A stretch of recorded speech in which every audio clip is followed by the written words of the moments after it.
Continua a preparação para o jogo no Bessa. Veja as primeiras imagens de Júlio César no Seixal. Telma Monteiro e Célio Dias fizeram antevisão à participação do Mundial que acontece na próxima semana na Rússia. A equipa de handball partiu para a Espanha, onde vai participar em 3 jogos particulares.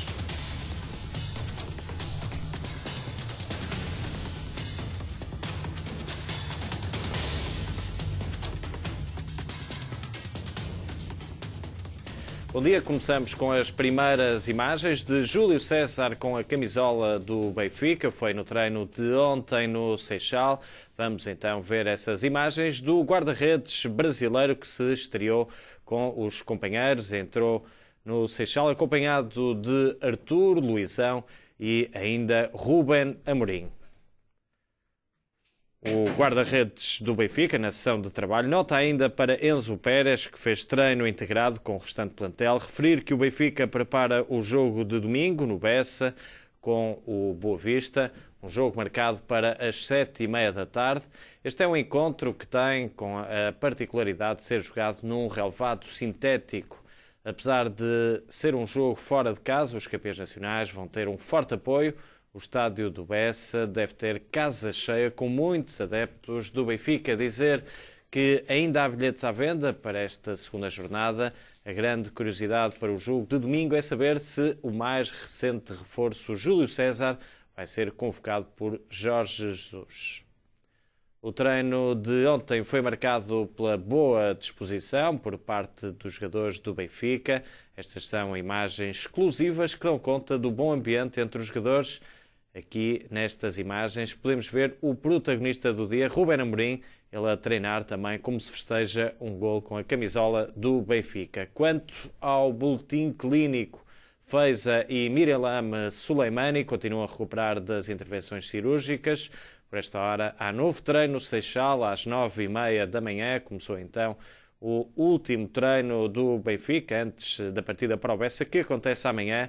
Quanto à conferência de imprensa de Jorge Jesus, de antevisão ao jogo com o Boa Vista, está marcada para a 1h30 da tarde e, naturalmente, que a BTV vai acompanhar em direto essa conferência de antevisão de Jorge Jesus ao jogo de domingo, frente ao Boa Vista, marcado para as 7h30 da tarde.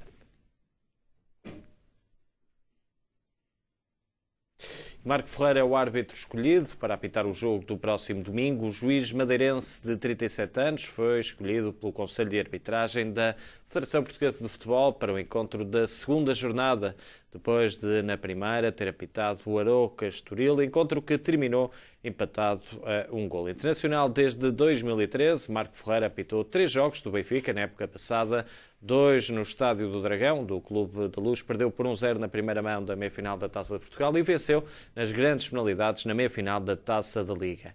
Ainda outro jogo no Estádio da Luz, onde o Benfica venceu o Sporting por 2-0 para a Liga Portuguesa. De referir ainda que na Mata Real, no jogo entre Paços de Ferreira e Porto, vai estar o árbitro Manuel Mota. Em Alvalade, Nuno Almeida vai apitar o jogo entre o Sporting e o Arouca.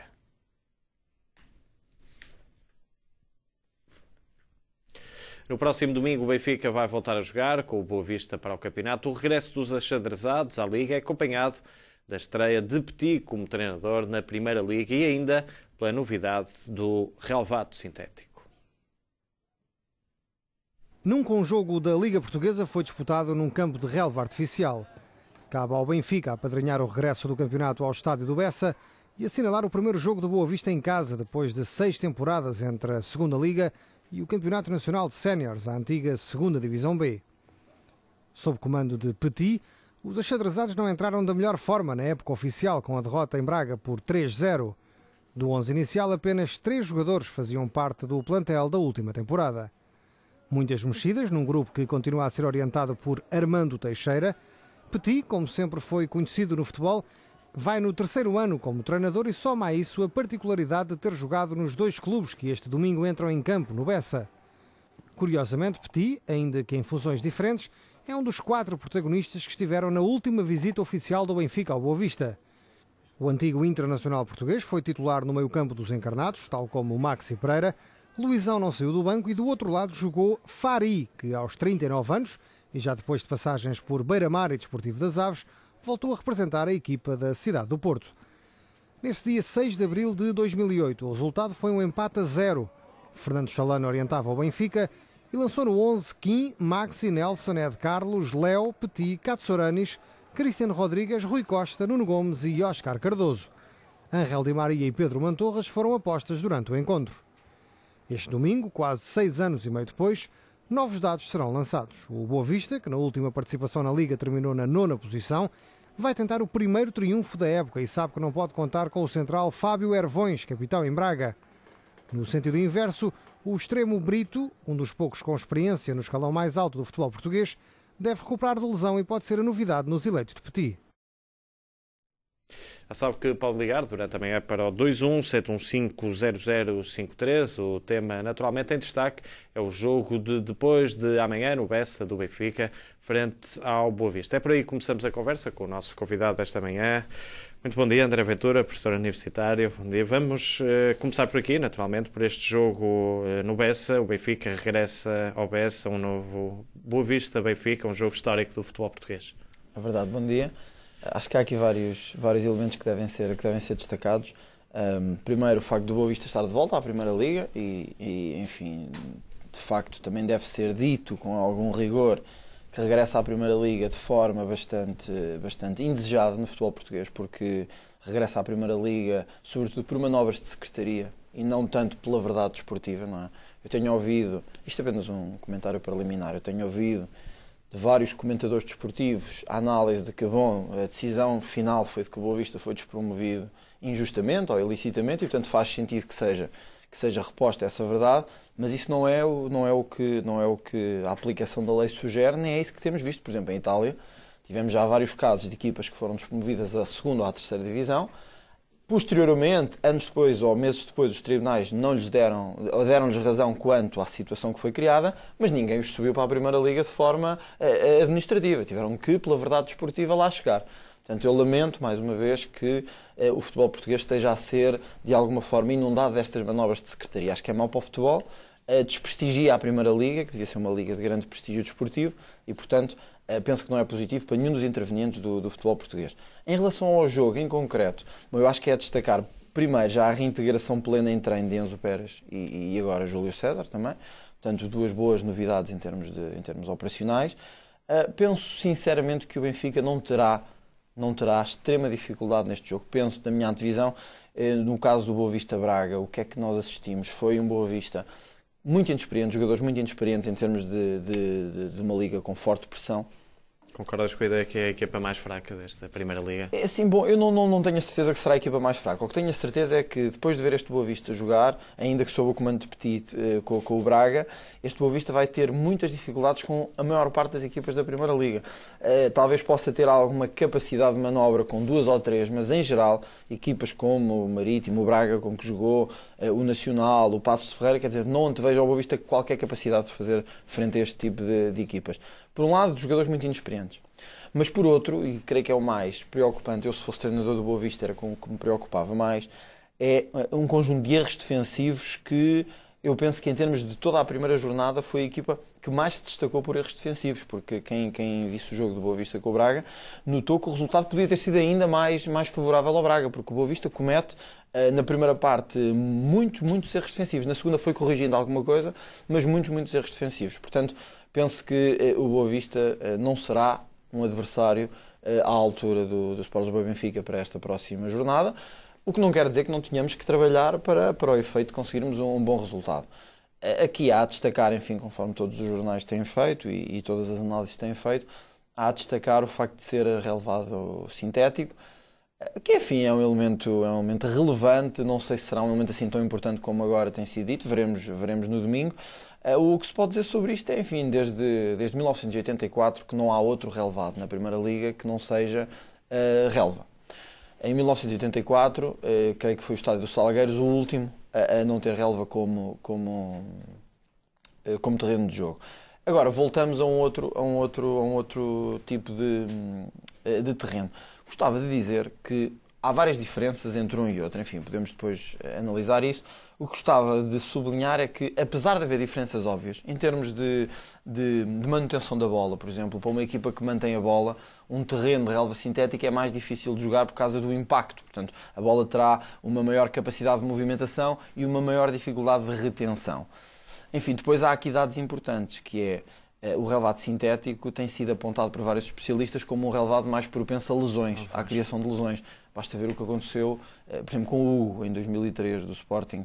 A lesão maior da carreira dele aconteceu precisamente em relvado sintético. Portanto, há aqui vários elementos que eu penso que são difíceis para uma equipa que quer ter posse de bola, como o Benfica, que quer manter o domínio da bola no jogo. Agora, verdade seja dita também, que eu ouvi já vários responsáveis da empresa que colocou o relvado sintético no Boa Vista, no estádio do Bessa, e devemos também, enfim, ter a noção de que, por um lado, os terrenos já não são... Um dos elementos que era apontado ao relvado sintético era o facto de ser muito mais duro do que a relva normal.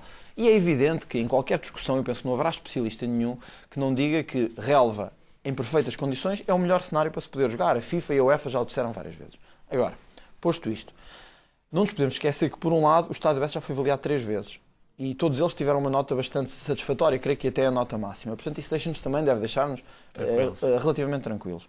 Depois, houve vários elementos, nomeadamente materiais relacionados com coco, materiais de fibra de coco, que permitiram aproximar o relvado sintético, portanto, o sintético, do relvado normal. Portanto, há aqui vários elementos que têm vindo a atenuar estas diferenças e hoje não nos podemos esquecer que há vários países na Europa cujas equipas da primeira divisão têm também relvado sintético. Na Dinamarca, em Itália, em França, na Holanda. A Rússia, como a Benfica. A Rússia, como ocorreu até na final da Liga dos Campeões. Eu recordo aos telespectadores, não sei se conhecem este dado, mas a final de 2008, em Moscovo, era para ser jogada em relvado sintético.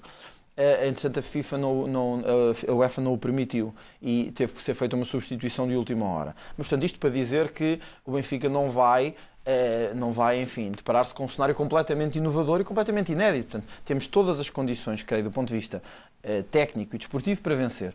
E penso que o sintético não será, assim, uma oposição tão significativa. André, há outro fator que vai marcar naturalmente o jogo. Muitos adeptos do Benfica também, os preços ajudaram neste caso, não é? Sim, neste caso sim. Enfim, estamos a falar de preços à volta dos 15 euros e, portanto, em preços à volta dos 15 euros, o que acontece é que espera-se casa cheia, naturalmente. Eu penso que isto é um dado interessante e devemos sublinhá-lo, porque o que ocorre hoje com muitos clubes da Primeira Liga, e isto já tem sido sublinhado em vários programas e em várias intervenções, é que os clubes procuram resolver os seus problemas de tesouraria, muitas vezes, através do Benfica. E o momento alto financeiramente para muitos clubes é a visita do Benfica. É a visita do Benfica aos seus estádios. Portanto, eu penso que o facto do preço ser acessível, por um lado, permite um acesso mais diversificado em termos populacionais ao jogo e ao estádio. Por outro, em termos de tesouraria, mostra uma estratégia que eu penso que é inteligente também, porque, enfim, o Boa Vista antevê um jogo inovador, um regresso ansiado à Primeira Liga, logo com o campeão nacional, e, portanto, uma estratégia de redução de preço pode ser interessante. Enfim, de resto, cumpre-me dizer que o Boa Vista não está a inovar nada. Em França, as equipas mais fracas, sempre que recebem o Paris Saint-Germain, agora o Mónaco também, a tendência é baixar os preços para permitir que a população possa aceder em maior número a estas partidas. E isto, em termos financeiros, tem tido resultados muito satisfatórios. É uma espécie de low cost com impacto financeiro interessante.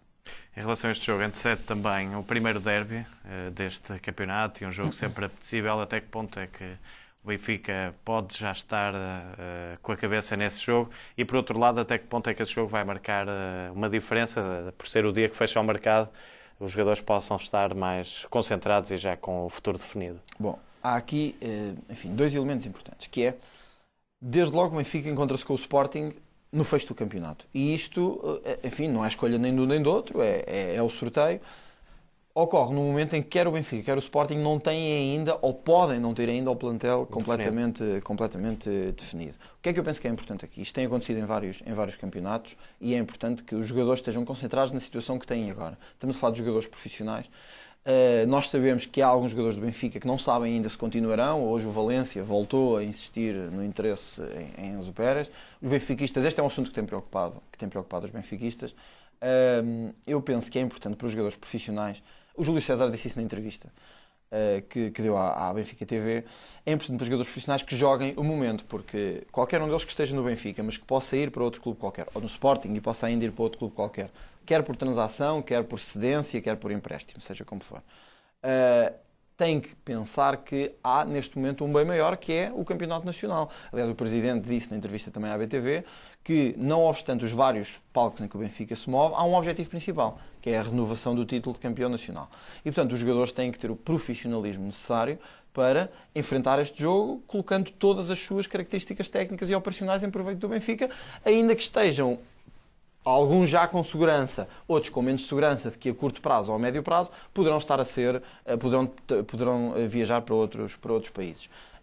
O que é importante também aqui de ser sublinhado é que este jogo do Boa Vista-Benfica vai ser muito importante precisamente por isso, porque o Benfica devia ou deve chegar ao derby com o Sporting, por um lado numa situação de vantagem que não o coloque numa pressão desnecessária, e por outro numa situação de algum conforto em termos numéricos, para que não seja necessário vencer para nos mantermos à frente dos nossos rivais. Portanto, este jogo com o Boa Vista, em relação ao derby com o Sporting, tem uma dupla importância. Por um lado, mantém uma consistência em termos operacionais, os benfiquistas estão serenos com o jogo do Paços de Ferreira, tal como dissemos em vários programas que tivemos, mas por outro lado manter este ritmo desportivo ajuda a serenar alguns ânimos que vinham da pré-época um pouco distorcidos, e por um lado permite-nos lançar para o derby com o Sporting com grande tranquilidade. Até pode ocorrer que o Sporting, se podemos falar disso, o Sporting eu creio que poderá ter algumas dificuldades este fim de semana, até pode ocorrer que cheguemos ao derby com o Sporting em grande vantagem, por isso era muito positivo. A ver, daqui a pouco vamos voltar a analisar este Boa Vista Benfica de domingo. Para já, temos já vários espectadores em linha, vamos começar pela Quinta do Conde. António Pica, bom dia. Ora, bom dia, João, um abraço para si. Um abraço aí para o professor André Ventura e bem-vindo ao nosso convívio. João, desculpe lá, eu queria só fazer uma pergunta, porque era uma pessoa que falava sempre à sexta-feira.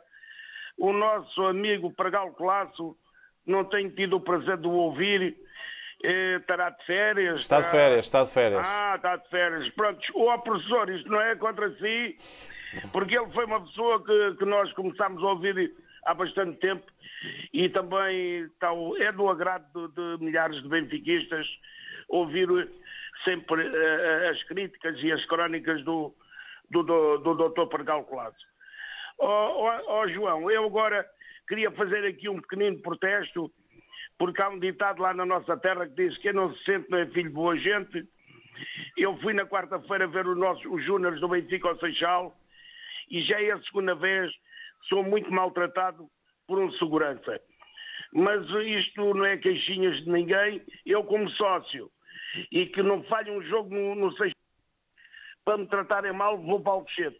Não vou para o Seixal.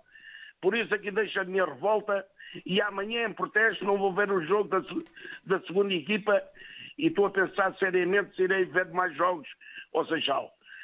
Pronto, isto é uma parte. Tinha que dizer a minha revolta, porque não fui só eu, já são várias pessoas que são maltratadas por aquele senhor e nós, para sermos maltratados, mais vale lá não ir. João, agora em relação ao jogo do Boa Vista, como disse aí o professor e o João também, eu acho que a real sintética não vai influenciar um bocado, não haja dúvida que a gente não estamos habituados, mas a valia técnica dos nossos jogadores e o plantel que nós temos, estou convencido que nós vamos ganhar o jogo. João, eu sou do tempo em que os campos 90% eram pelados. E aqui o campo oriental e muitos tantos que eu conheci, pelados, e os jogadores chegavam ali, até comiam a terra, como costuma dizer naquela altura, davam tudo o que tinham. Para as condições, temos que nos adaptar àquelas condições que nós temos. O Boa Vista é o que tem.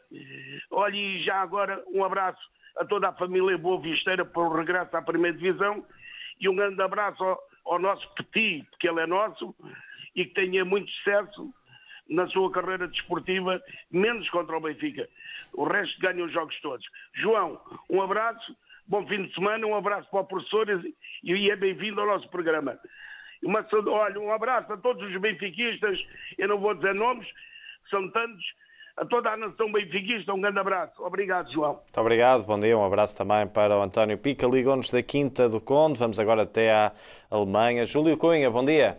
Ora, muito bom dia para o João, para o André e para toda a família benfiquista. Antes de começar a falar do jogo do Boa Vista, queria dizer que é de lastimar que no dia 5 de agosto, na loja Adidas, que não houvesse ou não havia os símbolos de campeão para uma pessoa poder estampar nas camisolas. Eu comprei as 2 camisolas oficiais do Benfica, como compro todos os anos, e teria todo o gosto e orgulho em ter o símbolo de campeão nacional estampado nas camisolas. Não havia.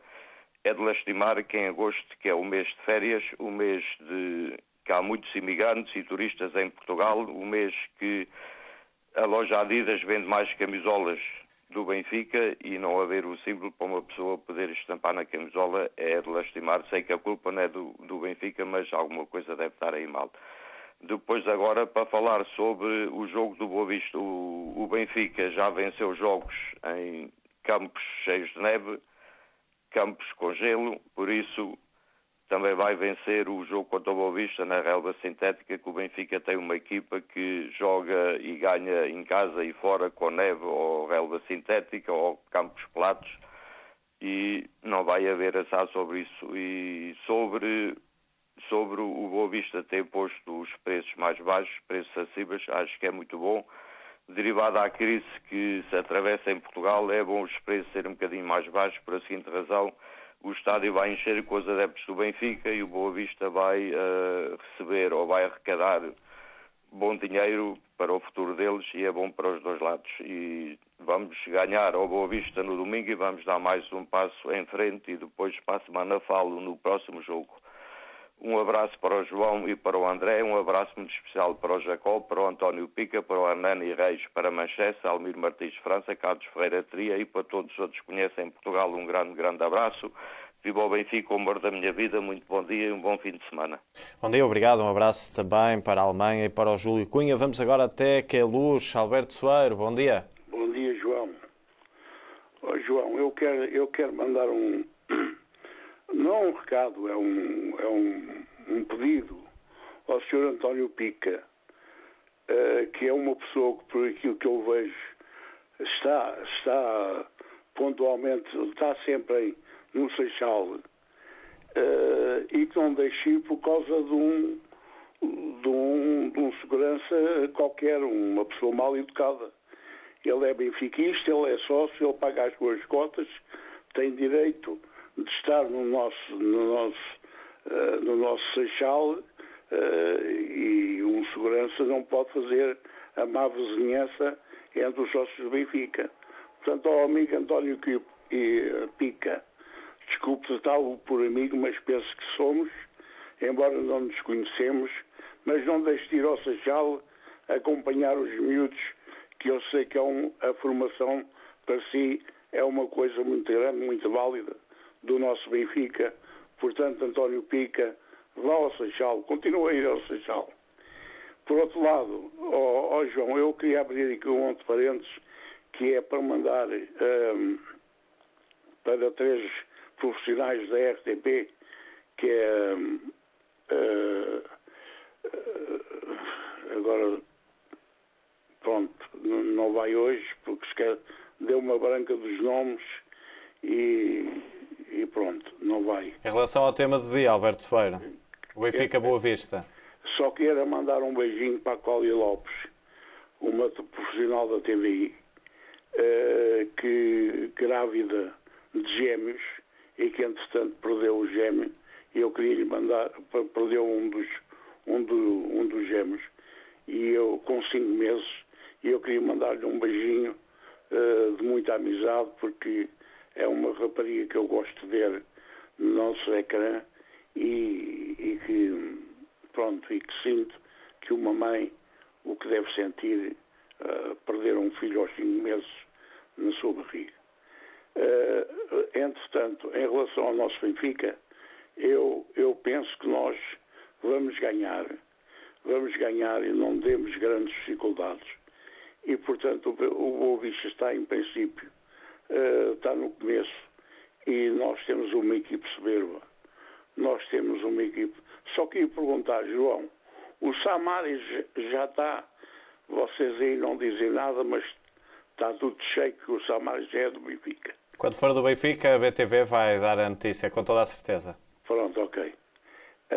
Então, eu queria dizer só que o Benfica ganhar, só queria mandar um grande abraço para um jogador, um ex-jogador, agora treinador, o Petit, que passou 6 épocas pelo Benfica, suou a camisola do Benfica, foi um jogador à Benfica e é um dos jogadores que os sócios do Benfica, que acompanham o Benfica desde sempre, como eu acompanho o Benfica há mais de 60 anos, é um jogador daqueles que nós abraçamos e desejamos que tenham êxito na sua carreira como treinador, tal qual como teve no Benfica. Obrigado, João, um abraço para o seu convidado e um abraço para si. Obrigado, um abraço também para a Queluz e para o Alberto Soeiro. Vamos agora até a França. Almiro Martins, bom dia. Bom dia, mais um bom dia para si e para o seu convidado, e especialmente para o Sr. Júlio Cunha da Alemanha e para o Sr. José Mães de Calde. Eu queria só dizer uma coisa que ontem estive a ver um programa na CMTV ou na Bola TV. Bom, eu faço sempre entre as duas, porque gosto de ouvir às vezes as críticas que eles fazem, e críticas que às vezes foi na Bola TV. O Sr. Vítor Serpa. Aquele senhor é um senhor que eu até admirava muito no futebol português.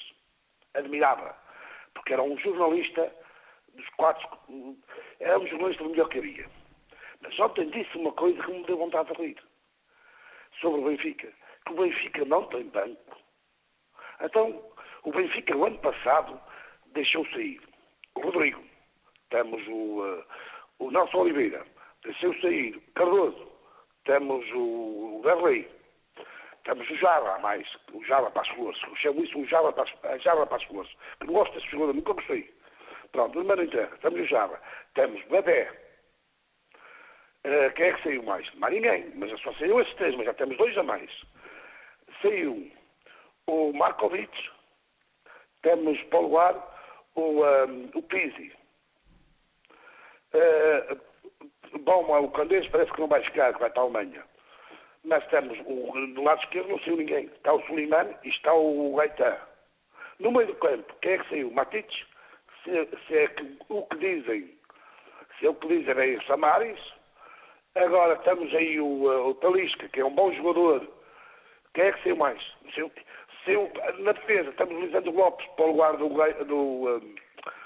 do argentino, do Garay, e temos a mesma equipa do ano passado. Esse senhor, embora eles não tenham, os jogadores que entraram, não tenham o mesmo valor, pelo momento não têm o mesmo valor dos outros, mas vão ter valor, ainda vão ser melhores. Para mim esse Talisca ainda vai ser um super jogador.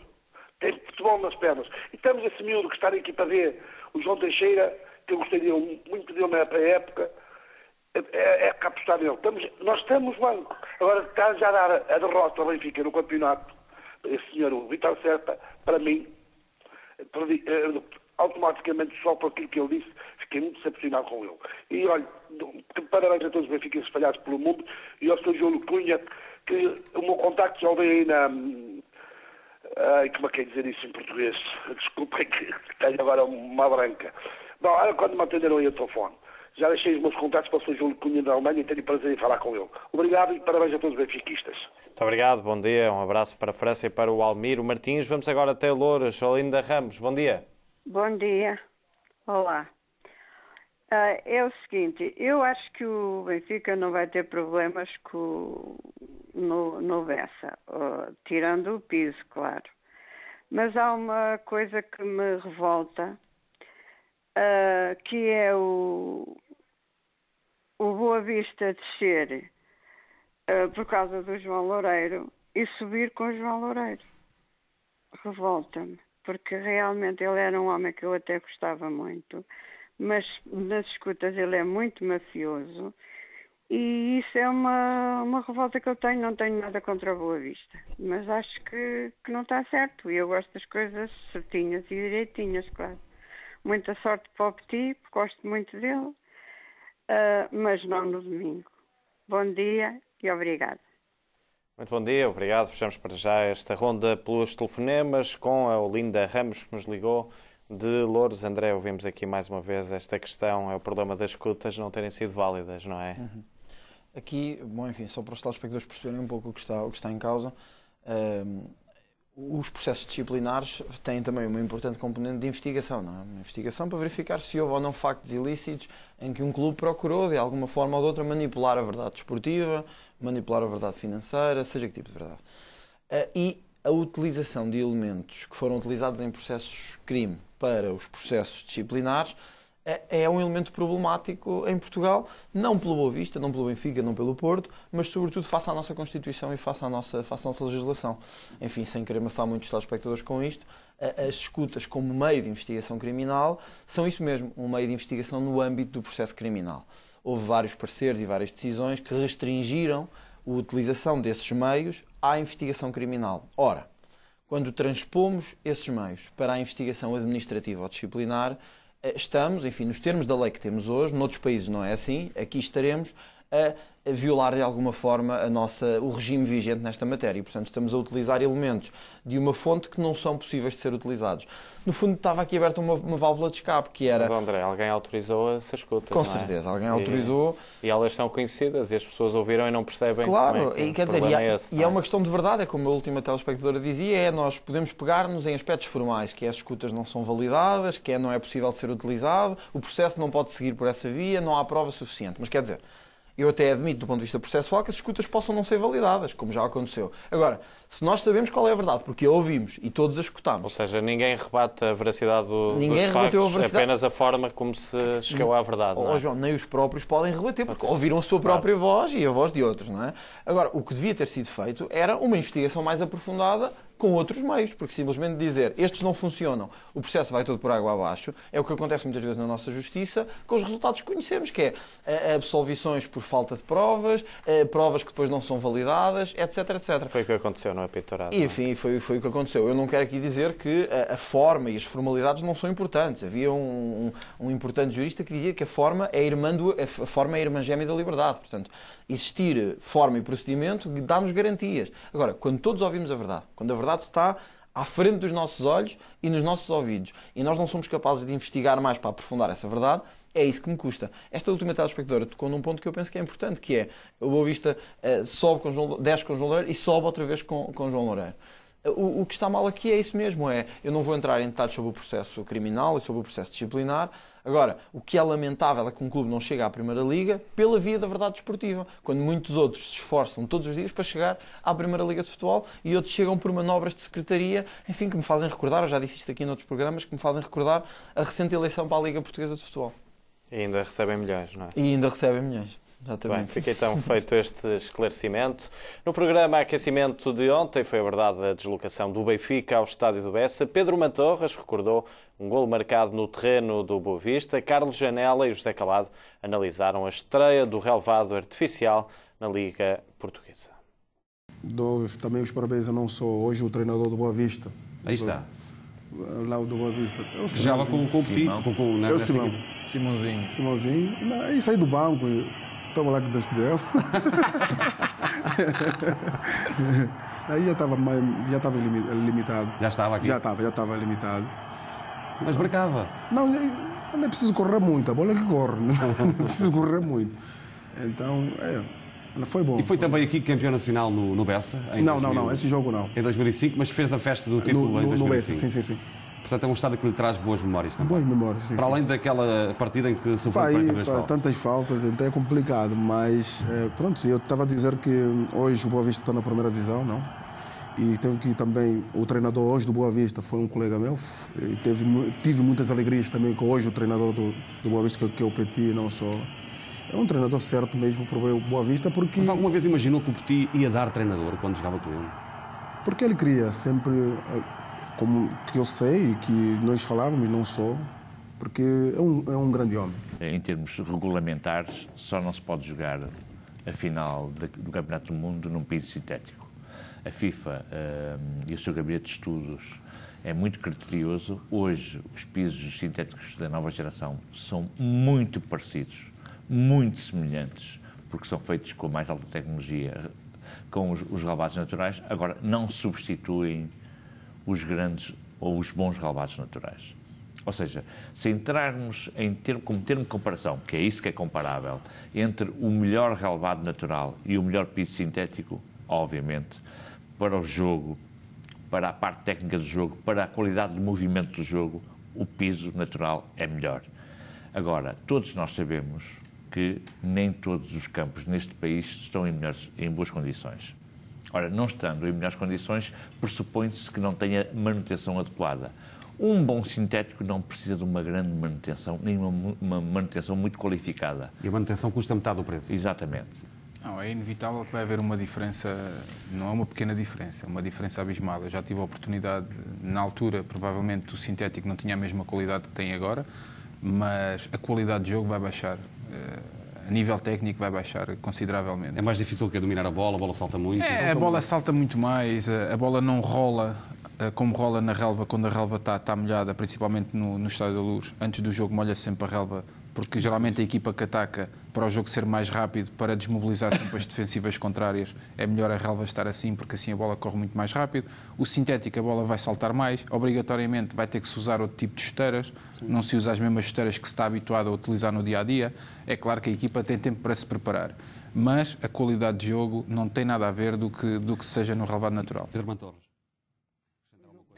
Maxi Pereira é um dos 29 jogadores pré-convocados do Uruguai para os 2 jogos particulares. As partidas estão agendadas para 5 e 8 de setembro, no Japão e na Coreia do Sul. Maxi junta-se a outros jogadores que tiveram passagem pelo futebol português, como Fuchile, Álvaro Pereira e Cristiano Rodrigues. Destaque para as ausências do castigado Luís Soares, Diego Forlán, Diego Lugano e ainda Diego Pérez. Recorde-se que também Olajón e Enzo Pérez foram chamados às respectivas seleções.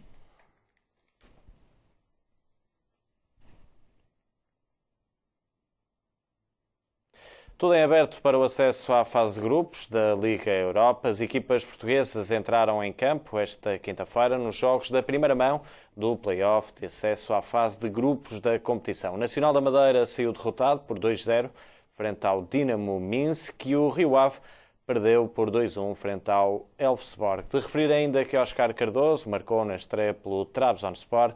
A equipa turca venceu em casa por 2-0 os russos do Rostov no jogo da primeira mão. Os jogos da segunda eliminatória vão ser realizados durante a próxima semana.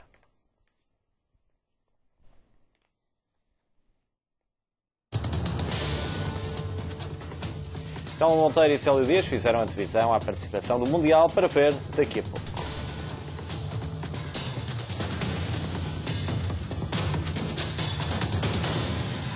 Momento agora para espreitarmos a imprensa desportiva desta sexta-feira. Vamos começar, André, pelo jornal A Bola. Bom, eu acho que aqui há de destacar 2 elementos. Enfim, o primeiro, tal como alguns telespectadores nos referenciaram, hoje toda a imprensa desportiva é marcada pela chegada de Samaris, o grego que já vinha referenciado. Bom, enfim, a Benfica TV será certamente a primeira a dar conta quando assim for. A única coisa que gostava de dizer sobre este assunto é se confirmar, e se esta contratação de Samaris se confirmar, penso que é uma contratação positiva. Há aqui vários elementos. O primeiro é um jogador que eu penso que se enquadra bem nas características que Jorge Jesus quer para o Benfica. É um jogador alto e, portanto, sendo um jogador alto, vai fazer alguma falta a esta equipa do Benfica. É um jogador que tanto consegue jogar numa posição médio defensivo como numa posição mais ofensiva. E como tal, eu até penso, enfim, alguma imprensa tem dito que o grego vem mais vocacionado para jogar no lugar de Enzo Pérez. Enfim, eu vejo aqui Samaris uma espécie de novo Matic, uma espécie de... Pode jogar a 6, mas mais à frente também. Mas mais à frente também, penso que tem uma grande polivalência. Eu penso que Samaris tem uma grande polivalência em termos de mobilidade no campo, em termos de posições.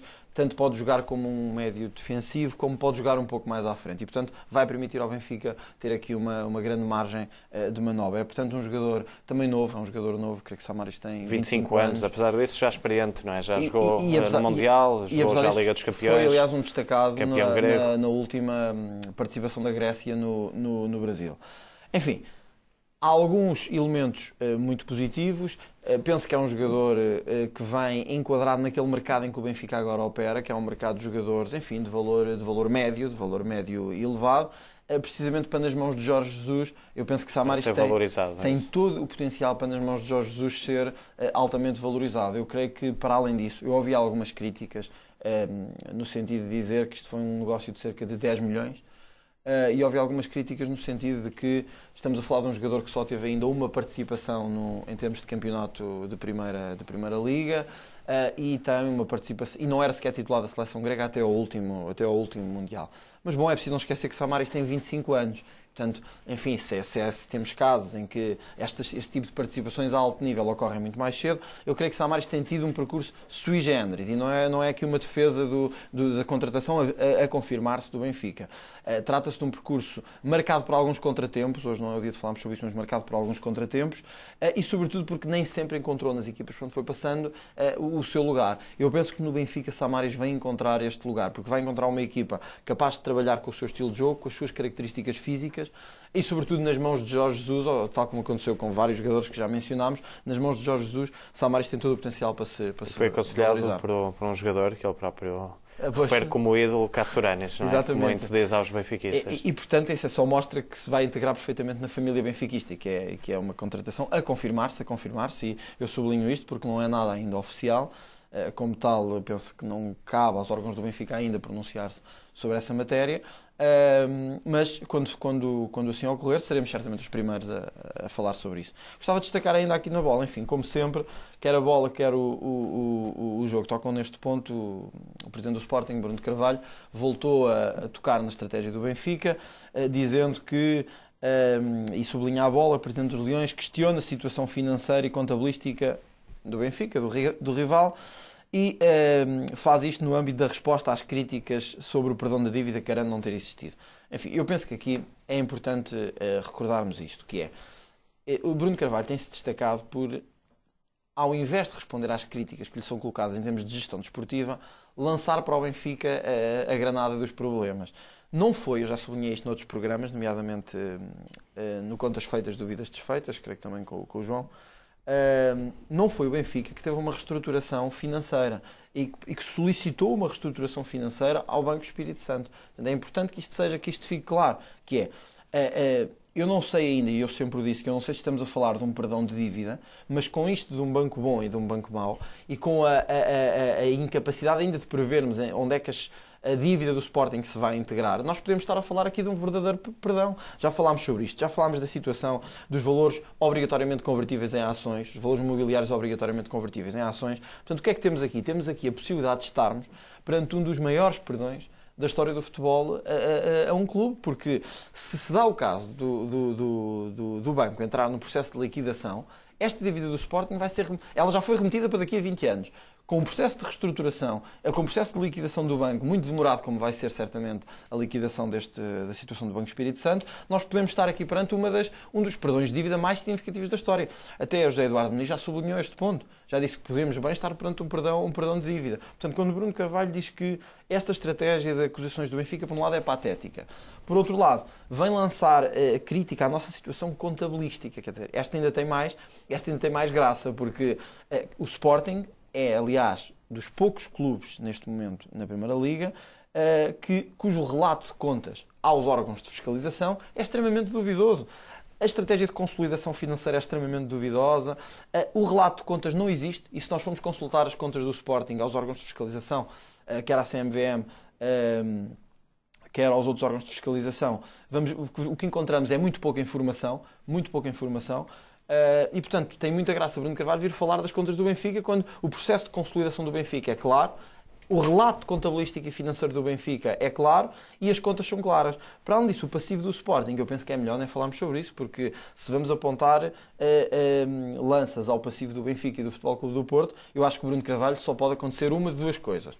Ou não conhece a situação interna do seu próprio clube em termos de passivo financeiro, ou então está deliberadamente a procurar criar nevoeiro, como o Expresso procurou criar nevoeiro quando falou das tais contas calcionadas do Benfica e do BES. Portanto, ou há aqui uma estratégia concertada para atacar o Benfica, por parte de uma espécie de conspiração sportinguista, ou então o que estamos aqui é perante, de facto, e enfim, com todas as palavras, alguma ignorância do que ocorre no próprio clube do Sporting. Não há, eu já disse isto aqui, volto a dizê-lo aqui em direto, não há certamente nenhum especialista que olhe para as contas do Sporting e diga isto está tudo em ordem, portanto podemos analisar as dos outros. Portanto fica aqui o reparo e fica aqui também esta nota de que o Bruno Carvalho, já disse isto aqui uma vez, digo outra vez, deveria parar durante uns meses, nem que fosse 6 meses, e olhar para o seu próprio clube para ver o que está em causa, porque o Sporting está a ficar numa situação financeira extremamente complexa. E, portanto, penso que era isso que devia ser feito. Enfim, destacava ainda no Jornal A Bola, mais uma vez, os destaques para a Samares e para a chegada a Lisboa, que poderemos referir. Enfim, a pressão do Valência continua a ser significativa por Enzo Pérez.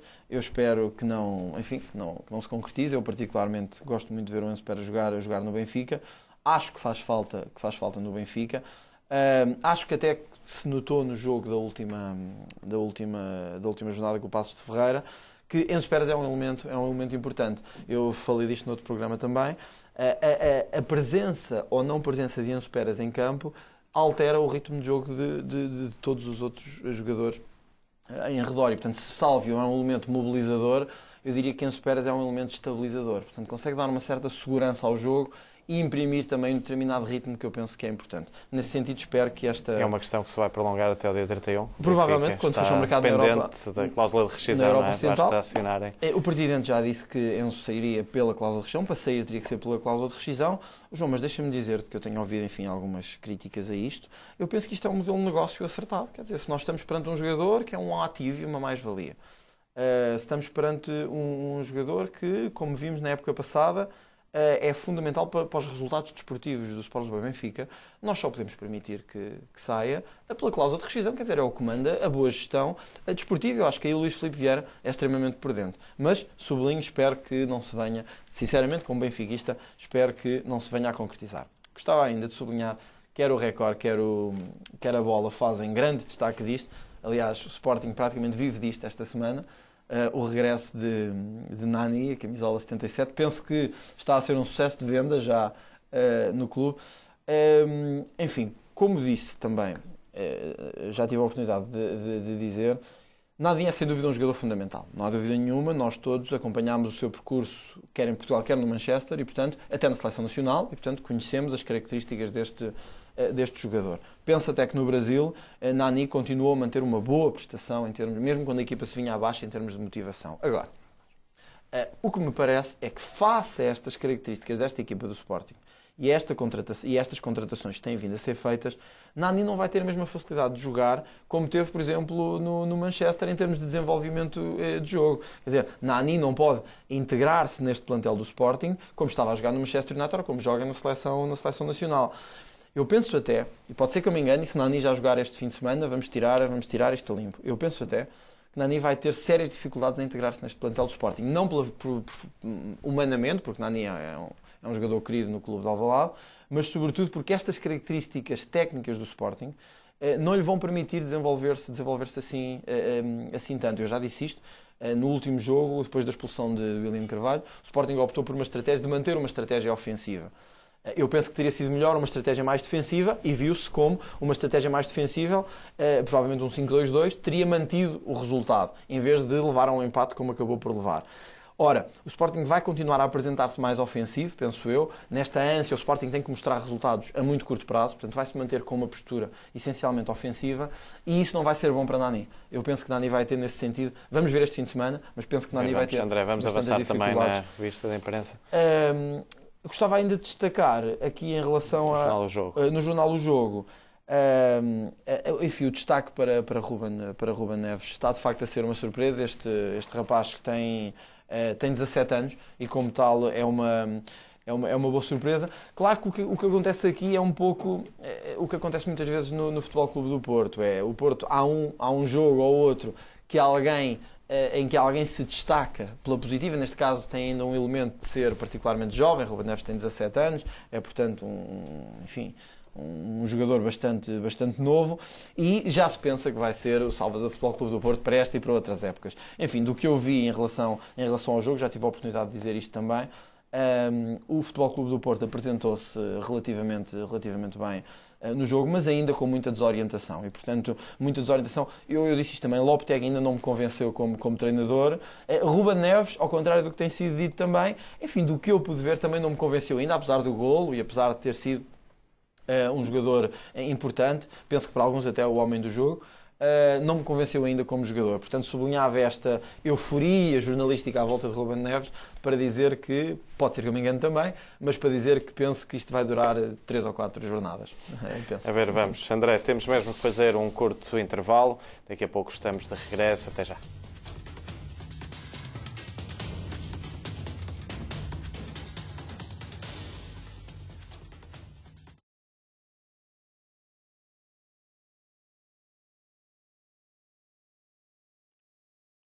Já sabes se começa mais cedo o BN14, para eu dizer isso no fim. Já falaste com o Ricardo? Pois, eu esqueci-me há um bocado.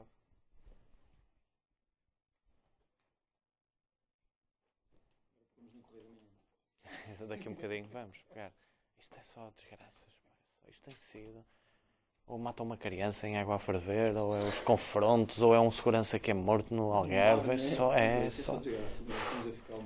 É que em todo lado a RTP abre com isso. É que se fosse só no Correio da Manhã, está tudo. Parte das Nações. A autoridade tributária mesmo lá ao lado. Está bom? É. Tirar garrafas.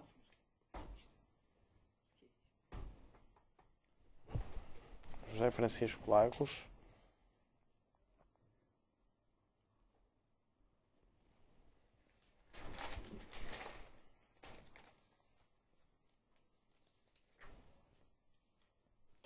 De regresso neste Benfica 10 horas, a Sana Ader esteve uns dias em Portugal e a BTV foi perceber onde anda o antigo avançado do Benfica da década de 90. No Farense procurou ficar longe do futebol com a abertura de um restaurante em Faro. Os aromas culinários não preenchiam a vida de Hassan Ader e o cheiro da relva foi mais forte. O regresso era inevitável. Porque é normal dificilmente deixar o futebol, porque gosto muito de futebol, pronto, joguei futebol e claro que quis continuar no futebol e está a acontecer, por isso eu acho que já vou ficar ligado ao futebol até o fim. O convite para regressar chegou do VAC Casablanca. Tive este convite de trabalhar com o Toshak, João Benjamin Toshak, que eu acho que os portugueses já se lembram muito bem dele.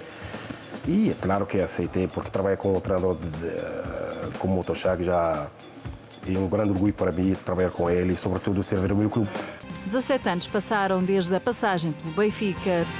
Sobre a atual equipa de Jorge Jesus, Hassan Ader confessa que a direção fez bem em manter o treinador. Sim, o Benfica é totalmente diferente. Também a maneira de jogar na nossa altura é diferente do Benfica de agora. A maneira de jogar, porque o Jesus... também o Benfica fez bem ficar com estes anos todos, porque a equipa agora está na imagem do treinador, também a maneira dele jogar.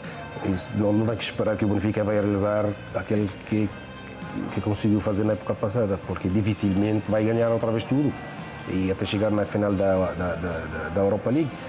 Pronto, agora vai jogar a Champions League, que é uma competição mais complicada que a Liga Europa. Agora saíram muitos jogadores, entraram outros novos. Agora quem vier para fazer se quer ser jogadores tem que fazer mais e tem que ter também quase a mesma qualidade ou mais. Bom, primeiro eu mando um grande abraço para eles e para todos os meus companheiros e com quem tive e joguei. E a mensagem é sempre continuar a apoiar a equipa e tenho certeza e estou confiante que eles vão sempre continuar a vida toda, porque eu sei o que é um benfiquista, morre pela sua equipa e viva o Benfica. Hassan Ader teve 2 épocas no Benfica e conquistou uma Taça de Portugal, troféu que voltou a ver no Museu Benfica Cosme Damião.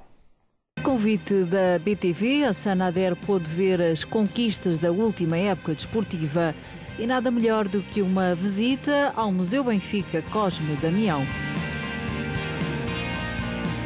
Estamos a aproximar-nos aqui da zona dos troféus conquistados, só a época passada, tanto pelo futebol como por todas as modalidades. Estes são referentes ao atletismo, são assim todos iguais. Este é o triplete, o famoso triplete conquistado. O que parecem estas taças? O que parece? É bonito. Pronto, uma já ganhei com o Benfica aqui. A Taça de Portugal. A Taça de Portugal, que é bonito, a equipa merece e por isso, como eu já lhe disse, que foram todos os melhores jogadores, todos. Jogadores, equipa técnica, todos, porque isto para conseguir ganhar isto tudo numa época não é para qualquer equipa. Tem que ser mesmo um trabalho de muitos anos e muito esforço para conseguir isso. E por isso, mais uma vez, os meus parabéns para eles, para o Benfica. Certo. Hoje estamos aqui numa parte onde estão as 25 taças de Portugal conquistadas pelo Benfica até ao momento e eu proponho-lhe que vá descobrir a sua. Onde é que está a sua taça de Portugal? É do Benfica. E da sua equipa. Também lá esteve e ajudou, claro. Então vamos ver? Dificilmente. Você se lembra do ano? Sim, lembro. 95, 96. E aqui, é essa? É esta. Sim. Plantel tudo, é normal. Quando uma final, o plantel tudo estava. Foi contra quem? Sporting. Teremos 3 por 3 e... 3-0. O Lação não jogou nesse jogo, mas o Benfica foi. Porquê é que não jogou? Estava lesionado na altura? Na altura acabei de recuperar da lesão e pronto, comecei a jogar, depois pouco a pouco e por isso, mas fui jogar, fiz alguns jogos da eliminatória. Posso dizer, um grande orgulho para mim vestir naquele tempo a camisola do Benfica, é verdade. Foi um grande orgulho para mim e fica para sempre. O glorioso. 94, 95, 95, 96, as duas temporadas de Assá, de Águia ao peito, André, foram tempos, foi início ali dos 11 anos do Benfica, sem conquistar o campeonato, foram tempos bem diferentes daqueles dos atuais, não é? Sem dúvida, estamos a falar de um Benfica completamente diferente. Aliás, o presidente do Benfica, Luís Filipe Vieira, na entrevista à BTV disse isso mesmo, que eu subscrevo, que é, às vezes quando criticamos esta gestão, e nós sabemos que uma gestão desportiva tem sempre a possibilidade de falhar. Essa é uma possibilidade sempre em cima da mesa. Quem está no mercado, e como Carlos Janela sublinhou também num programa que tivemos, este é um mercado de alto risco, de contratações e de planeamento. É sempre uma estratégia que se arrisca a ter falhas e a ter momentos mais baixos. Ora, às vezes criticamos os momentos de hoje do Benfica e esquecemos que durante um longo período não vencemos absolutamente nada. Aliás, gostava de sublinhar ainda, enfim, também o Presidente também disse isto, que o Benfica sempre foi a marca da lusofonia em termos clubísticos. Durante estes anos, isto até podíamos ver isto em termos de gráficos e de números, foi quando o Futebol Clube do Porto conseguiu, fruto da hegemonia que conseguiu impor em Portugal, fruto de muita má gestão do Benfica, e aqui o caso Valde Azevedo teve um impacto significativo, porque deixou feridas abertas no Benfica e deixou um ritmo extremamente pobre em termos de imagem, em termos desportivos, em termos de motivação, em termos de definição de objetivos. E foi quando o Porto se conseguiu afirmar mais. Eu costumo, por razões profissionais, estar muito em Angola, Cabo Verde, Moçambique, e todos me dizem isto, que é o Benfica sempre foi a presença, a marca, o símbolo, a imagem da lusofonia. Foi durante estes anos que o Porto foi ganhando alguma margem de manobra, sobretudo nos novos adeptos que iam crescendo e começando a aproximar-se do futebol. E, portanto, eu penso que estamos a falar, de facto, de um Benfica muito diferente. Um Benfica que foi campeão, se não me engano, 93, 94, mas que depois teve um longo período de 11 anos sem conquistar absolutamente nada, fruto não só de questões desportivas, mas sobretudo, penso eu, é a análise que faço, sobretudo fruto de questões de secretaria, questões de política desportiva. Por isso é que quando criticamos Luís Filipe Vieira, quando criticamos esta direção, devíamos por vezes relembrar-nos do que era o Benfica na década de 90 e o que foi o Benfica antes da chegada deste presidente. Vale a pena recordarmos, o Benfica perdeu nos 2 últimos anos 2 finais europeias, frente ao Chelsea e o Sevilha, mas nessa altura as recordações era perder com o Bastia, perder com o Almstad, ser humilhado em Vigo, não era bem diferente. Não estamos a falar aqui da mesma coisa. Aliás, nas 2 finais europeias que o Benfica, enfim, não teve a sorte de vencer, a prestação da equipa não teve nada a ver, aliás, num dos jogos, com o Chelsea. O jogo prolongou-se até, enfim, muito para além do tempo. E pelo caminho eliminou equipas como o Tottenham, como a Juventus, este ano como a Juventus, o PSV Eindhoven. Não estamos a falar do mesmo tipo de prestação. O que é importante aqui dizer também é que estamos a falar hoje também de um nível competitivo muito mais forte do que se passava nos anos 90, quer pela entrada das equipas do leste europeu agora muito mais fortes e financeiramente muito mais rejuvenescidas. Não podemos esquecer que muitas destas equipas de leste nos anos 90 estavam a viver a ressaca da queda do RSS, da União Soviética, estavam financeiramente de rastos e estavam sem qualquer potencial desportivo. O Benfica agora, nos últimos 2 anos, em 2 finais europeias, deparou-se com um mercado europeu altamente competitivo. E como disse Jorge Jesus, perdemos a final, é verdade, mas isto é um bocado como... E com equipas com orçamento muito maior que o Benfica. Esses 2 exemplos flagrantes, o Tottenham e a Juventus. E a Juventus, quer dizer, estamos a falar de orçamentos para não falar do Fenerbahçe, 3 vezes maior do que o Benfica. E, portanto, chegar àquele momento mostra uma capacidade de trabalho técnico e tático fundamental. E eu penso que é esse Benfica, enfim, fruto das limitações orçamentais que temos e que temos que reconhecer, é nesse Benfica que devemos apostar. Um Benfica de tática. Eu tenho dito isto, eu penso que este ano, esta época, face às características do Futebol Clube do Porto, que temos, a tónica na solidez defensiva vai ser fundamental para a vitória no Campeonato Nacional. André, vamos avançar. Temos já espectadores em linha, mais espectadores. Vamos até ao Algarve, até Lagos. José Francisco, bom dia. Ora, bom dia.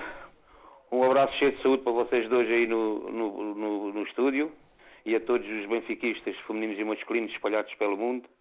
Saúde para todos, é o que é desejo. Em relação ao jogo de domingo, hoje vai ser um bocado difícil por causa do campo, mas eu estou convencido que a nossa equipa tem argumentos suficientes para ganhar a Boa Vista. E tenho a certeza que é mais uma vitória, que é para nós ficarmos com os 6 pontinhos e depois esperar para os nossos amigos da segunda circular, porque esse senhor o senhor que está aí ao seu lado já frisou a patetice do presidente do clube, porque ele ou entra música ou sai a geneira, porque ele não diz mais nada de nada, está-se a preocupar com o Benfica e esquece que o clube dele está para rodar a amargura. E esse perdão é mais que perdão, porque nós sabemos todos que o perdão que houve do BES, e somos nós, todos os portugueses, estamos a pagar isso. Mas pronto, é assim, eles esquecem-se da casa deles e metem-se na casa dos outros. Isso é outra coisa. Agora só queria dizer uma coisa, desculpem lá, mas só queria dizer uma coisa. Em relação ao senhor António Pica, eu não conheço o senhor de lado, pronto, não tenho, ainda não tive a oportunidade de o conhecer, apesar de ir à Quinta do Conde muitas vezes, tenho familiares aí, mas se esse senhor, para aquilo que eu ouço esse senhor falar na nossa Benfica TV, e está sempre aí dentro da nossa Caixa Futebol Campos, se ele fala desse segurança, e que já não é a primeira vez que esse segurança tem essas atitudes, acho que o Benfica tem que tomar uma atitude, alguém da nossa direção, do nosso clube, tem que tomar uma atitude sobre esse senhor, para não estar a prejudicar os nossos sócios. O clube é dos nossos sócios, esse senhor está a ser pago por nós, esse senhor está a ser pago por nós. E alguém da nossa direção tem que tomar uma atitude, porque o senhor António Pica fala que ele e mais umas quantas pessoas. Ora, sendo assim, já não é só uma pessoa, e não é a primeira vez que esse senhor faz isso. Então há que o Benfica tomar uma atitude em relação a isso. Pronto, se está mal, tem que se corrigir e pôr bem. É isso que o nosso... Agora, só queria dizer uma coisa ao senhor António Pica. Ir para Alcochete é que nunca. Isso então está longe dessa ideia. Porque é costume dizer, mais queria morrer no parque do que nascer lagarto. Por isso, isso está fora de questão. O senhor António Pica é benfiquista e estou convencido que ele não vai chegar a esse ponto. Pronto, isto é uma à parte. Agora só queria também dizer aí ao senhor aí que está aí... André Ventura. Pois, em relação ao Manel Damasio, estamos a esquecer de uma coisa. É quanto a mim, o Manel Damasio foi um dos maiores cancros do nosso clube. Mas estamos a esquecer de uma coisa. Estamos a esquecer do Manel Damasio, do Vale Azevedo. Estamos a esquecer do Manel Damasio. O Manel Damasio naquela altura andava com o braço dado com o Pinto da Costa e é posto um indivíduo que tinha sido operado à cabeça como treinador da nossa equipa para destruir uma equipa que tinha sido campeã no ano anterior. E aí vem a nossa derrocada. José Francisco, temos mesmo que avançar. Vou-lhe pedir um último comentário sobre o Benfica Boa Vista. Apenas. Então pronto. Temos mais espectadores em linha, temos que avançar. Saudações e que a gente ganhe o jogo de domingo, que é para seguirmos em frente. Saudações. Muito obrigado. A opinião de José Francisco, ligou-nos de Lagos. Vamos agora até ao Seixal. José Monteiro, bom dia. Um abraço para si e um abraço aí para o seu convidado. Amigos, eu vou ser muito rápido. Quero dar os parabéns aos Júniores de Benfica, que eu fui ver mais uma vez ali, ganharam 4-0 ao Beira-Mar da Almada. Quero dar os parabéns também à Jéssica Augusto pela medalha de bronze que trouxe para Portugal. Quero também dar um abraço ao Júlio César. Gostei muito de saber que ele vinha para o Benfica. Ele e o Arturo vão reforçar melhor a equipa do Benfica. Como benfiquista, tenho-me falar a dizer que o Benfica não tinha o número 6, mas parece que hoje estou mais contente porque veio o Chamários, parece assim que se diz, não é? E então parece que veio fazer o número 6 e eu fico muito contente com isso. Para terminar, espero que o Benfica ganhe 1-0 só ao Boa Vista, que são 3 pontos, e despeço-me com um grande abraço à equipa do Reumático, começando pelo Sr. Pica, do Quinta do Conde, ao seu colega Luís Pedro, já há um mês que não o vejo, esse grande amigo, e um grande abraço para si e para o seu convidado, e muito obrigado pela atenção, amigo João. Muito obrigado, bom dia, um abraço também para o Seixal e para o José Monteiro. Vamos agora até Braga. José Ferreira, bom dia. Não temos neste momento o José Ferreira de Braga. Mais à frente neste jornal vamos tentar entrar em contacto com este espectador que nos liga de Braga, José Ferreira. Para já está nas bancas o jornal O Benfica desta semana. Na manchete lê-se cabeça na Supertaça. No topo da primeira página, em destaque, a entrevista de Luís Filipe Vieira. Mas o grande destaque vai para a contratação de Júlio César, o guarda-redes da Seleção Brasileira no Mundial de 2014. Explica que veio para o clube certo. Ainda no futebol, destaque para as declarações de Rui Costa, com o administrador a prometer uma equipa competitiva para esta temporada. Na parte inferior, destaque para as modalidades e para as participações dos benfiquistas Célio Dias e Telma Monteiro no Mundial da Rússia. Referência ainda para os Mundiais de Triatlo, que contarão com a participação dos benfiquistas João Silva, João Ferreira e Miguel Arraiolos.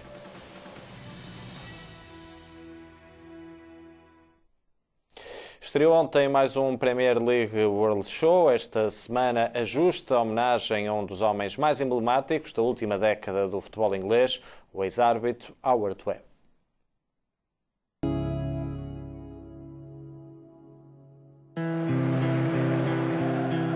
English football as a whole could be proud of not only what he's achieved on the field of play, but the ways he conducted himself as an ambassador for the English game. There's a very strong argument to say he's been the best referee in the world in the modern era. Depois de 25 anos no ativo, Howard Webb pendurou o apito, entregou os cartões e retirou-se da arbitragem profissional. Arbitrou mais de 500 jogos da Barclays Premier League e da Football League e esteve presente nas grandes finais a nível interno, bem como em 9 torneios internacionais, incluindo 2 mundiais. It wasn't an easy decision to turn my back on something that I still thoroughly enjoyed and got a lot of pleasure from, and I've been doing for a long time. Well, I've achieved pretty much everything that I can on the field, been involved a long time, and whilst I could have continued, I decided it was time for a fresh new challenge, and felt that going out after a FIFA World Cup in Brazil was probably a good time to do that.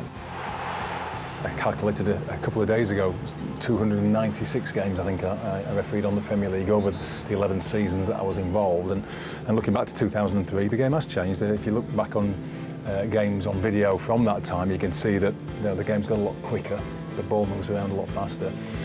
Match officials have to be quicker and better prepared as well. The high points have to be the finals that you're involved in. They're a great honour, be it domestic ones or international ones. The pinnacle being the World Cup in 2010 in South Africa. It really is the ultimate and a great honour to have been asked to take charge of that game, which turned out to be a difficult game, but still great memories of being appointed to that match and the Champions League in the same year. Apesar de ser visto como o melhor árbitro inglês na sua geração, Webb não ficou isento de críticas. Várias decisões controversas resultaram na acusação de, por várias vezes, beneficiar o Manchester United.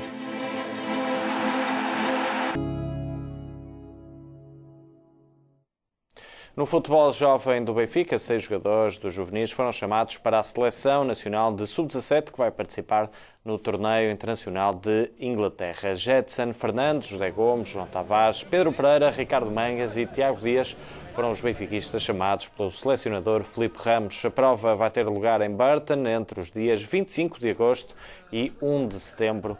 Inglaterra, Itália e República Checa vão ser os adversários da Seleção Nacional.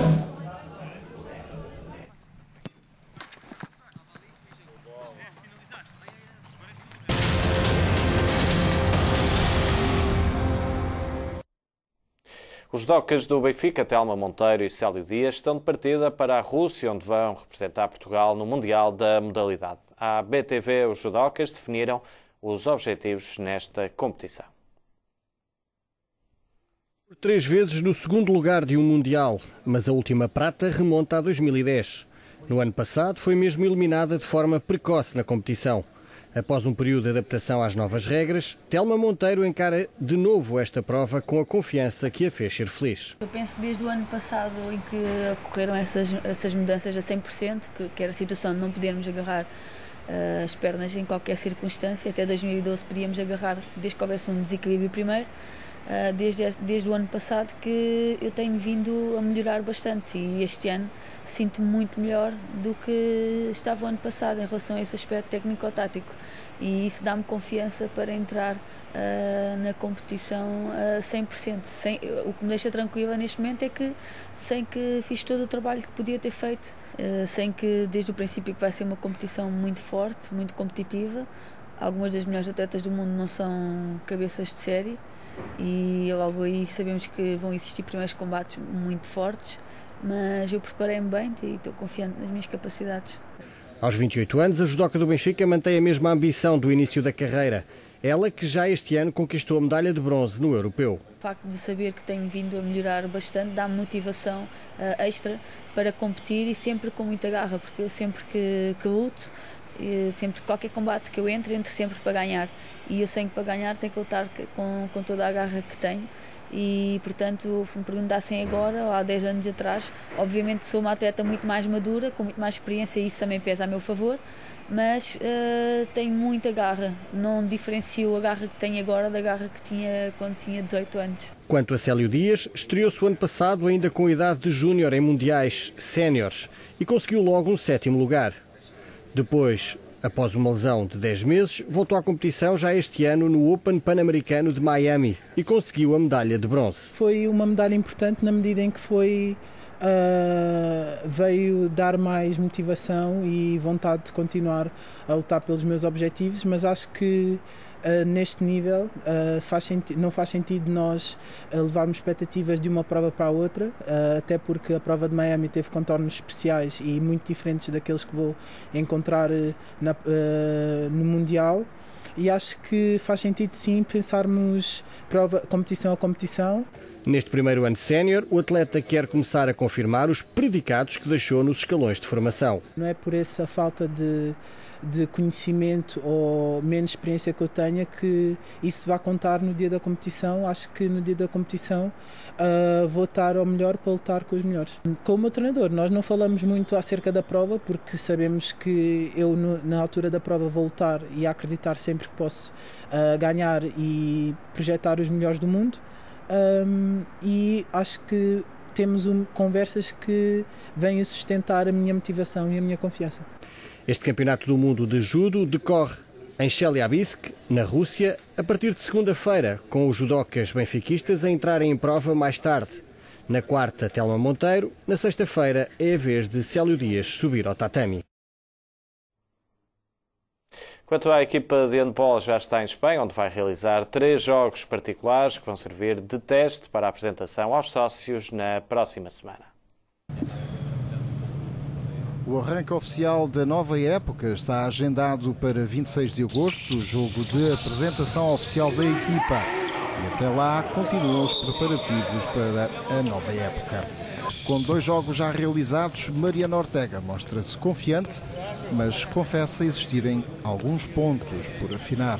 Cogiendo automatismos de sistemas defensivos, sistemas ofensivos, ir calibrando as cargas de todos os jogadores. Sobre os jogos a realizar, o treinador confessa que todos gostam de ganhar, mas que o importante é o ritmo competitivo e alinhar os pontos que ainda não estão no seu melhor. Nos gusta ganar, queremos ganar, los jugadores los primeros que quieren ganar, pero bueno, pensamos que lo más importante es el aspecto defensivo, ir cogiendo las relaciones de 2, 3 jugadores y luego en ataque, pues poco a poco la sistemática, conociéndonos y bueno. No primeiro ano à frente do comando técnico da equipa de handball, Mariano Ortega mostra-se muito satisfeito por todo o trabalho que tem vindo a ser feito até ao momento. Y bueno, estamos trabajando con gran intensidad, con mucha ilusión, con muchas ganas.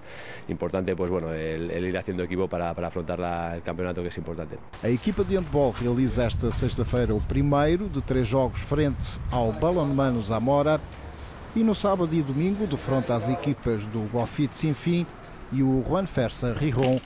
Mais 3 importantes testes na preparação da nova época. Ora, precisamente falamos das modalidades e do futebol de formação. André, estes 2 temas estiveram em destaque num estudo que elaboraste há pouco tempo. É verdade. Enfim, recentemente, um estudo que apresentarei este próximo setembro, relativamente ao trabalho em Portugal e ao trabalho desportivo e à participação dos desportistas no mercado em Portugal. Isto procurou também abranger a formação e a parte das modalidades. Os resultados é que não são nada animadores. Eu procurei fazer uma comparação vasta entre o mercado português com o mercado espanhol, com o mercado inglês e também com o mercado brasileiro. Enfim, num estudo muito vasto em que analisei mais de 1000 contratos, quer de formação, quer contratos desportivos. Enfim, os dados a assinalar para os telespectadores não são famosos, mas são sobretudo estes. Quer dizer, no momento em que aumentamos a Liga Portuguesa de Futebol, devíamos ter um pouco mais de noção, isto em relação ao futebol profissional, que a maior parte, mais de 50% dos contratos desportivos celebrados em Portugal, contratos com, portanto, jogadores profissionais, têm poucas ou nenhumas garantias e salvaguardas de defesa para o próprio trabalhador, para o próprio desportista. Pouco dizem em matéria de proteção social e de proteção na saúde ou acidentes desportivos. Outro dado muito interessante também é a maior parte dos litígios nos nossos tribunais e na arbitragem desportiva é relativamente ou a salários em atraso, que ocorre muito em Portugal, as pessoas às vezes não têm noção disto, mas há uma percentagem muito alta de clubes que não pagam salários aos seus jogadores, pelo menos não pagam em tempo. Outra situação relacionada com despedimentos. Nós às vezes no futebol pensamos que a parte mais forte é o jogador, porque estamos a pensar no Cristiano Ronaldo, no Lionel Messi, no Di Maria, e portanto aí é fácil ver como é que podemos considerar como parte mais fraca um jogador destes. A realidade mostra justamente o contrário. Grande parte, também valores acima dos 30%, em relação a pagamentos, não recebem salários. Uma grande parte dos litígios é precisamente relativo ou a despedimentos ou a não recebimento de salários, o que mostra bem o estado em que estamos. Do ponto de vista da formação e das modalidades, o cenário é ainda mais preocupante. Um dado curioso, que depois será apresentado, comparando-nos com o futebol inglês, por exemplo, a expectativa de desportistas amadores de se virem a tornar profissionais em Inglaterra é de cerca de 60%, João. Em Portugal, essa expectativa é para 25%. Ou seja, a maior parte dos nossos desportistas amadores não acredita que algum dia vá ter condições para se apresentar como desportista, para se profissionalizar, quer de futebol, quer noutras áreas em que existe futebol profissional. O meu estudo inclui também o ciclismo, agora numa situação diferente pelas circunstâncias que conhecemos, mas mesmo em Inglaterra, onde posso dizer que o ciclismo tem uma expressão muito menor do que em Portugal, e em França e em Espanha, a expectativa de se tornar profissional é muito maior do que, por exemplo, ocorre em Portugal. Um dado também interessante tem que ver com a percepção de duas coisas. As condições que os desportistas veem do ponto de vista da sua própria percepção, das condições que lhes são dadas pelos clubes para desenvolver atividades desportivas, modalidades, judo, handball, ciclismo, em Portugal, em Espanha e em Inglaterra. João, em Inglaterra, 56% dos inquiridos, foram mais de 1000 aqueles com que eu tive a oportunidade de inquirir nos últimos tempos, afirmam ter pelo menos condições razoáveis de treino. Em Espanha, o valor anda à volta dos 50%. Em Portugal, são 63% os que dizem expressamente que não têm condições de desenvolver a sua modalidade em condições ótimas. O que depois tem um impacto extraordinário, porque chegamos aos Jogos Olímpicos, queremos resultados, chegamos aos Campeonatos do Mundo, queremos resultados, chegamos aos Campeonatos da Europa, queremos resultados, mas durante os 4 anos ou 3 anos que antecedem, não apostamos minimamente em renovar as condições, a motivação, o desempenho deste tipo de desportistas. Aqui deve ser feita a salvaguarda, efetivamente, ao Benfica, que tem apostado em termos de formação e de modalidades, mais do que qualquer outro clube, seguido pelo Futebol Clube do Porto, mas o Benfica está com uma distância, penso que à volta de 15-20% em termos de investimento feito em formação. Portanto, espero que seja um bom exemplo para que os nossos adversários, quer da segunda circular, quer mais a norte, possam apostar num elemento que não é só importante para o futebol e que não é só importante para o Benfica. É importante para Portugal. Eu relembro isto, aliás, um dos componentes do índice de felicidade, do índice de integração social, é o índice de participação desportiva. E nesse sentido ainda temos muito para fazer. Bem, André, em setembro fica encontro marcado, vamos aprofundar então esse estudo. Hoje temos de terminar mais cedo este Benfica 10 horas, por isso resta-me agradecer a presença neste jornal. Eu regresso hoje também mais cedo, por volta da 1h20, vamos acompanhar em direto do Seixal a conferência de imprensa de Jorge Jesus, de antevisão da segunda jornada do campeonato do Boa Vista Benfica, por isso fico por aí, até já, tenha um bom dia.